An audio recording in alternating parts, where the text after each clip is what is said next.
I want to talk about Dragonball FighterZ because there is like the looming, well, maybe looming's not the right word, the impending rollback update coming. Yeah.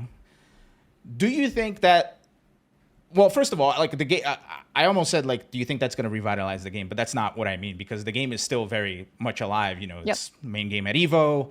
There's endless tournaments I'm seeing for it. Like, you know, it's going to be a big thing, a combo breaker. What do you think will happen when this rollback patch hits? Like, is it going to be like, is it going to be like the big Dragon Ball FighterZ boom that I'm envisioning? So, one, this patch is taking forever, which is fine. I feel like it's going like SSJ 5, right? Like Goku's been powering up for like 260 days. Just like Goku, the rollback's coming, Goku. But anyways, after he's done powering up and we're finally hit with a SSJ rollback edition, I think it's gonna really.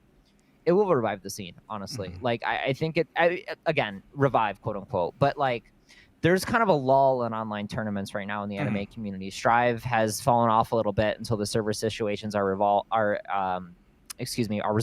And Dragon Ball FighterZ, you know, has always gotten viewers, right? Like, it's Dragon Ball. It gets viewers by the nature of it being Dragon Ball. Strive has sort of, like, also started to break through where, like, that game honestly sold like 5 to 10 times as much as it should have, quote unquote, meaning IP based only. And it's starting to bleed outside, but DBFZ bleeds outside the fighting game community in a way that I'm very familiar with, because I remember Twitch chat and my Twitter DMs all the time. But it'll definitely get its fair share of fairly high stakes for online tournaments showings, right? And I think that, like, when it's back, people will play again, because right now playing online in that game is not good or fun.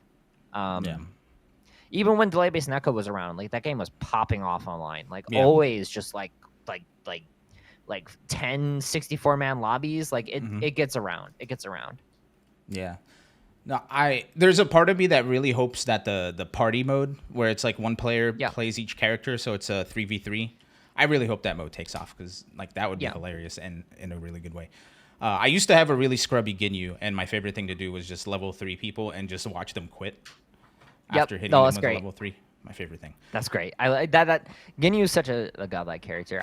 My honest hope is that they re-release it as like an Ultimate Edition, right, where you can get the rollback, the DLC, maybe like 1 or 2 additional small features, but it's just branded as like, hey, like, this is the ultimate version of Dragon Ball FighterZ. After this, we are no longer supporting the game, patching it for bugs. This is it. Enjoy. You know, like, that's what I'm hoping for. I would repurchase the game for that, honestly, with all the DLC included, just to be like, this is the last version you'll ever need. Go nuts. Yeah, that makes sense, honestly, and I hope that comes to fruition as well. Whenever that happens, the game deserves it. It's actually really it's a ridiculously good game. Like, I love that game to the bottom of my heart. I just released a video on it, actually. Like, I love that game. Oh, cool.